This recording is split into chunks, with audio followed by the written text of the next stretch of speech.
Choosing to acquire a work of art requires a great deal of planning and research. In this video, we will highlight pieces from the permanent collection to explain how and why we collect specific works of art. 73 in a Moment was recently acquired. Growing up in New Mexico, artist Tasha Ostrander studied art at the University of New Mexico and currently lives in Santa Fe. With her strong New Mexico connection, Tasha's work has been shown at the museum throughout the years. 73 in a Moment is a noteworthy companion to the other works by her already accepted into the collection. Despite several physical condition issues, the piece was a work we decided to accept. In order for the piece to be exhibited, it had to be sent to the Museum of New Mexico Conservation Lab to receive intensive treatment for a number of repairs. There were a number of inherent condition problems, including being made out of non-archival paper and materials. In addition to condition, another consideration we have to take into account when accepting artwork is the overall size of the object and space constraints. We have been collecting art for almost 100 years. Our available storage is limited as a result. In 1952, New Mexico artist Peter Hurd was commissioned by Thomas Fortune Ryan III to paint the portrait of the winner of the annual Billy the Kid Rodeo. At the age of 15, Gerald Marr won All-Around Cowboy in his age division of 13 to 15-year-olds. First prize was an airplane trip to New York City and Washington, D.C., and a portrait from Peter Hurd. Second prize was a new saddle. Gerald Marr would have preferred the second prize. He really wanted the saddle. For a boy who practically lived in a saddle, it was much preferred to a trip in a painting. During the Christmas holiday in December of 1952, Gerald Marr sat for the portrait. In April of '53, the portrait won the Maynard Prize at the National Academy of Design's 128th Annual Exhibition in New York. In May or June of 1953, Peter Hurd asked Gerald Marr to sit for a second portrait. This time, Hurd paid Marr $5 as a model fee. Hurd asked Marr to wear the same hat and shirt which was made by his mother. In October '53, the first painting was exhibited in Tucson. After the October '53 Tucson exhibit, the work was purchased by the Colorado Springs Fine Arts Center as a memorial to Percy Hagerman, a well-known Colorado Springs resident and supporter of the Arts Center.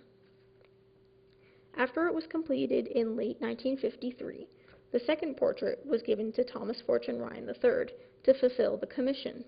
It is unknown why Thomas Ryan didn't give the painting to Gerald Marr at that time. At some point later, the second portrait was loaned to the Old Lincoln County Memorial Commission.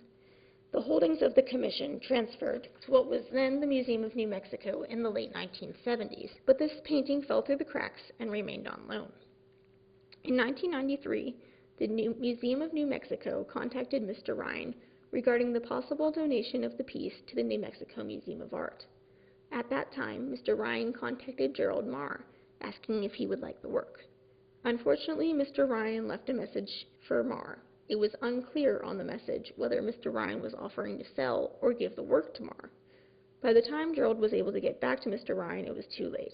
He had given the work to the museum. So why did Peter Hurd paint two nearly identical paintings? There's no clear record as to Peter Hurd's thinking, but it is probably due to the popularity of the first painting. These works are often considered some of the best paintings done by Hurd. Lithography is a medium that the museum has collected since its inception, and we consider the works on paper collection to be one of the museum's strongest. With over 8,000 works on paper currently owned by the museum, this type of work is also one of our largest. Monument 7 was recently acquired. Although Nicola Lopez currently resides in New York, she was born in New Mexico and studied printmaking at the Tamarind Institute in Albuquerque. Prior to accepting Monument 7, we acquired another work of Lopez's in 2006. Both pieces were completed at the Tamarind Institute, and the pair creates a nice example of her time spent in Albuquerque.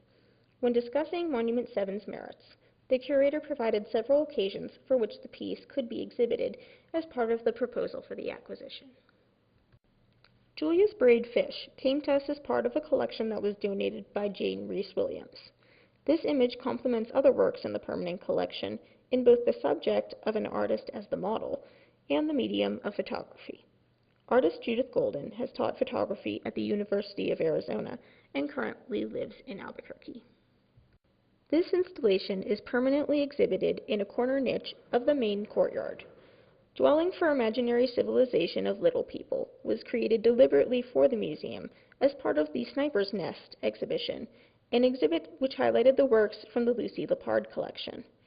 Even though artist Charles Simonds is not from the Southwest, his use of clay and adobe materials creates a look that seems very similar to the Gila Cliff dwellings found in southern New Mexico. An interesting aspect of this installation is that the piece was deliberately left outside to deteriorate, because, contrary to other artwork, the physical condition is supposed to decline over time.